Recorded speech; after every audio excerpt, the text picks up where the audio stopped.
Acompanhe agora a parte 3 do estudo sobre Esmirna e Filadélfia. Então nós vimos por meio disso que Jesus ele não fala contra a igreja em si, mas ele fala contra as pessoas que estão afligindo a igreja, que estão trazendo aflição sobre a igreja. Mas qual então que é o conselho que Jesus vai trazer para essa igreja, no seu cenário geral, né? Olha só o que Jesus vai falar lá em Apocalipse 2:10. Não tenha medo do que você está prestes a sofrer. Saibam que o diabo está para lançar alguns de vocês na prisão para prová-los, e vocês sofrerão perseguição por 10 dias. Aqui tem algumas coisas bastante interessantes que Jesus fala para essa igreja, e ele traz uma mensagem para nós acerca dos últimos dias, né? Porque eu não sei se você se lembra, mas no primeiro vídeo, nos vídeos anteriores, né, sobre essas 7 igrejas, eu falei que Deus ele tem muito mais um interesse de mostrar um contexto do cenário final antes da sua volta, né, sobre como que a sua igreja vai estar nesse tempo. E olha só que interessante o conselho que Jesus dá. Não tenha medo do que você está prestes a sofrer. Jesus não está falando, olha, vocês não sofrerão. Vocês serão arrebatados antes para não sofrer. Não, ele está falando, vocês vão sofrer alguma coisa, mas não tenha medo. Por quê? Olha só, Jesus conta o que a igreja vai sofrer. O diabo vai lançar alguns de vocês na prisão para prová-los, né? Quanto a isso, eu quero dizer para você o seguinte: nem todos serão presos, tá? Porque Jesus fala, alguns de vocês serão lançados na prisão. O diabo vai lançar alguns na prisão. Então, alguns no meio do povo, pela pregação da mensagem, pela fidelidade ao Senhor, eles serão presos, né? Só que tem um porém, olha só. O diabo ele vai lançar alguns na prisão para prová-los. E vocês, aqui, alguns aqui, ó, que vão ser presos, eles vão estar sendo provados, tá? E vocês, ou seja, aí já falando sobre a igreja toda no geral, né? Vocês sofrerão perseguição. Ou seja, quem sofre perseguição também é provado, tá? Então, assim, a igreja toda, no final dos tempos, nos últimos dias, antes da volta de Jesus, ela vai sofrer perseguição. Todo cristão vai ser perseguido. Só que o que eu vejo aqui é que vai ter uma espécie de epicentro da perseguição. O que é um epicentro?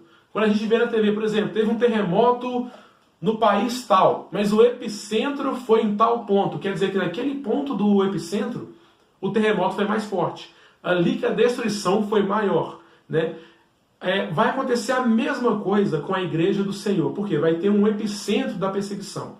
A igreja ao redor do mundo inteiro vai estar sendo perseguida. Quando eu falo igreja, gente, entenda por povo de Deus, tá? Tanto judeus quanto gentios, tá bom?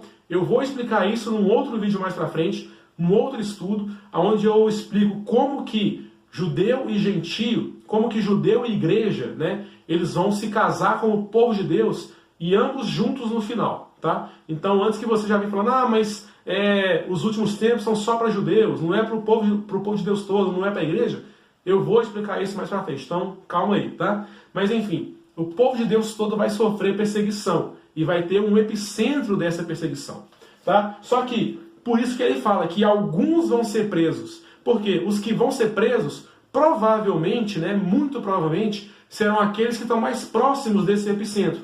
E eu quero ler com vocês alguns textos, né, para a gente ter isso em mente. Olha só, Mateus 24, Evangelho de Mateus, o capítulo 24, dos versículos 15 até o 18. Jesus falando, olha só. Assim, quando vocês virem o sacrilégio terrível, lembra do texto de Daniel que a gente leu há pouco, do sacrilégio terrível? Aonde que ele estava? No templo de Deus, né? Foi instituído pelo anticristo, né? Então, quando vocês virem o sacrilégio terrível, do qual falou o profeta Daniel no lugar santo, quem lê, entenda. Então, os que estiverem na Judéia, fujam para os montes. Quem estiver no telhado de sua casa, não desça para tirar dela coisa alguma. Quem estiver no campo, não volte para pegar o seu manto. Então, o que a gente pode tirar disso aqui? O epicentro, né, dessa perseguição à igreja vai ser ali na região da Judéia, vai ser ali na região de Jerusalém, próximos ali de Israel, tá? Eu vou explicar isso também no outro vídeo, por que ali será o epicentro da perseguição. Só que essa perseguição virá sobre o mundo inteiro, sobre todos os cristãos, sobre todo o povo de Deus que está ao redor do mundo, tá? Só que tem um detalhe, olha só. Nem todos serão presos, apenas alguns vão ser presos, mas todos serão perseguidos e provados. E aí você me pergunta, Vitor, como é que aqueles que não foram presos vão ser provados? Né? Porque assim, a gente entende, aquele que foi preso está passando por provação, né? Está sendo provado na sua fé, está sendo provado a se manter fiel até o último minuto da sua vida, né? Aquele que foi preso. Mas e quanto aquele que não foi preso, mas está só sofrendo, né, entre aspas, sofrendo perseguição? Ora, esses serão provados tanto pela perseguição, quanto também a estarem orando, intercedendo por aqueles que foram presos, porque esse é o papel da igreja, né? Nós devemos pregar a verdade e orar por aqueles irmãos nossos que estão nesse epicentro, que estão sofrendo uma perseguição maior. Já é assim nos dias atuais, né? O nosso papel hoje já é orar por aqueles cristãos que vivem em países árabes, né? Que lá a perseguição, você não faz ideia de como é que é, né? E já é papel nosso hoje. Quanto maior ainda vai ser nos últimos dias, né? Quando aqueles forem presos, quando o anticristo com seus falsos profetas estiverem perseguindo e prendendo cristãos e matando cristãos. E toda essa perseguição que a igreja vai estar sofrendo, ela vai estar também profetizada. Olha só, o que o apóstolo Paulo profetizou, né, em 2 Timóteo, capítulo 3, o versículo de número 11. Olha só, não, 12, quer dizer, 2 Timóteo 3, 12. Né? De fato, todos os que desejam viver piedosamente em Cristo Jesus serão perseguidos. Repara que Paulo não fala que há alguns que desejam viver piedosamente em Cristo, mas, de fato, todos os que desejam viver piedosamente em Cristo serão perseguidos. Justamente pelo estilo de vida, né? Pela pregação da verdade em meio ao mundo que está vivendo uma falsa paz, em meio ao mundo que está acreditando na mentira, né, da falsa paz. Só que olha só que maravilhoso, dentro desse mesmo conselho, Jesus fala, olha, vocês sofrerão perseguição. Mas olha só o conselho de Jesus aqui, olha. Ele vai falar em Apocalipse 2,10, seja fiel até a morte, e eu lhe darei a coroa da vida.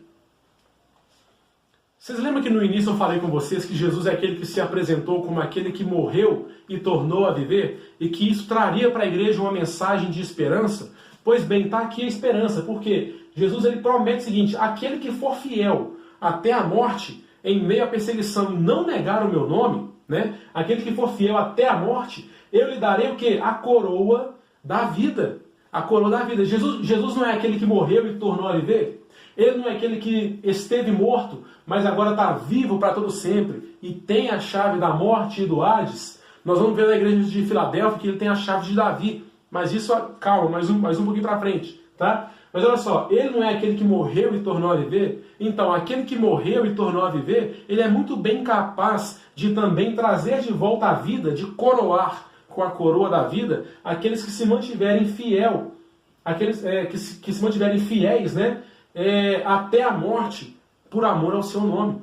E essa é a mensagem de esperança. Por quê? O que Jesus traz com isso aqui? Ele se apresentou como aquele que morreu e tornou a viver. Olha, olhem para mim, eu morri, mas eu tornei a viver. Vocês serão perseguidos, podem até morrer, alguns vão morrer por causa do meu nome, mas aquele que for fiel até a morte, eu lhe darei a coroa da vida. E sobre a coroa da vida, eu quero ler com vocês alguns textos, só para a gente ter como comprovação aqui que essa coroa da vida, ela realmente vai ser dada para todos aqueles que se mantiverem, né, fiéis a Jesus até o final.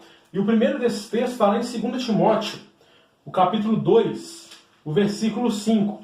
Semelhantemente, nenhum atleta é coroado como vencedor se não competir de acordo com as regras.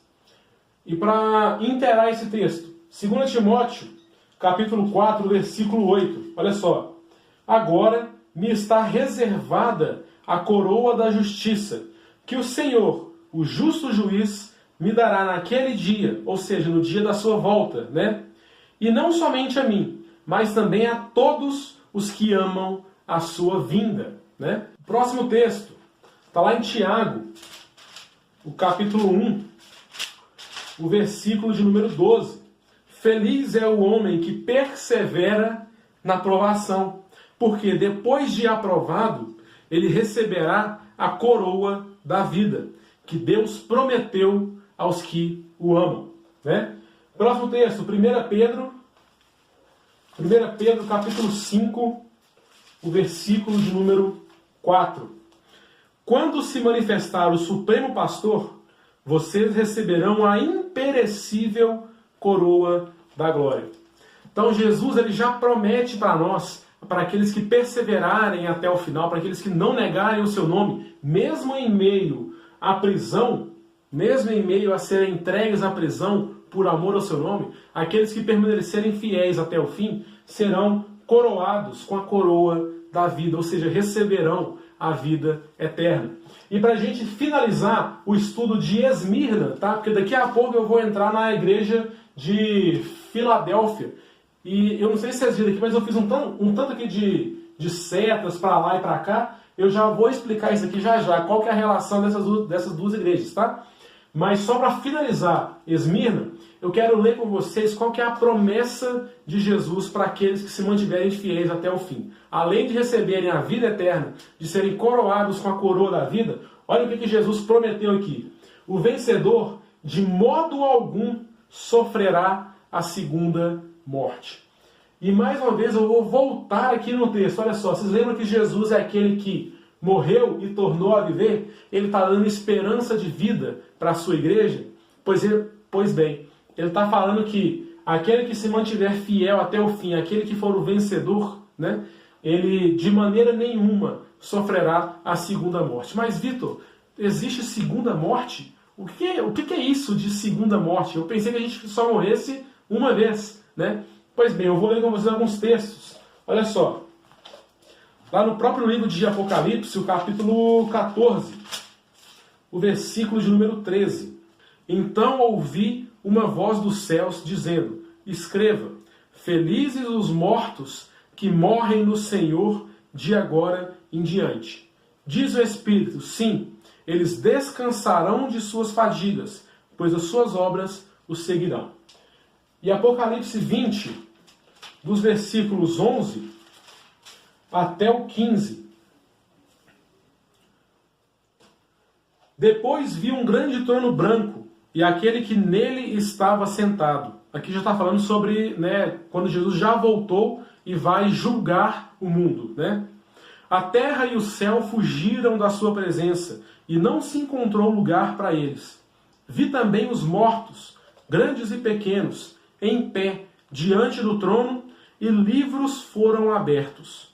Outro livro foi aberto, o livro da vida. Os mortos foram julgados de acordo com o que tinham feito, segundo o que estava registrado nos livros. O mar entregou os mortos que nele havia, e a morte e o Hades entregaram os mortos que neles havia. Ou seja, todas as pessoas foram ressuscitadas, né, no final de tudo. E cada um foi julgado de acordo com o que tinha feito. Então, a morte e o Hades foram lançados no lago de fogo. O lago de fogo é a segunda morte.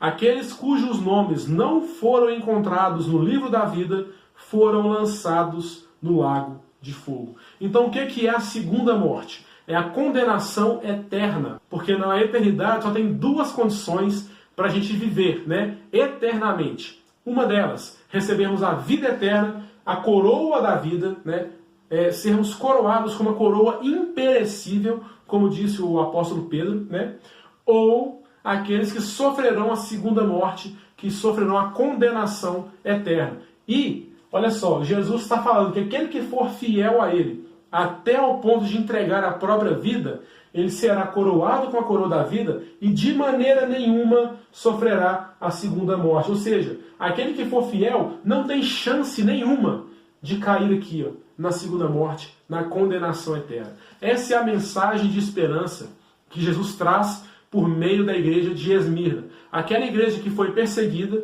aquela igreja que que na história, né, foi perseguida, e a sua história Jesus traz para o contexto final para a gente, né, dizendo que os cristãos serão perseguidos ao final, serão presos, alguns morrerão, mas aqueles que se mantiverem fiéis, creiam em Jesus, aquele que morreu e tornou a viver, e assim de maneira nenhuma sofrerá a segunda morte.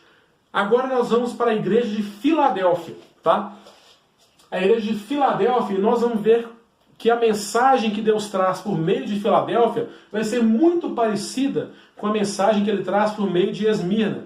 E aí nós vamos entender a relação dessas duas igrejas, e no final eu vou mostrar para vocês uma revelação maravilhosa de Deus, tá? Com outra coisinha que tem lá no Apocalipse também. Então, aguenta a mão aí, continua aqui no vídeo com a gente, porque nós vamos agora entrar na igreja de Filadélfia. Este estudo continua na parte número 4. Link na descrição.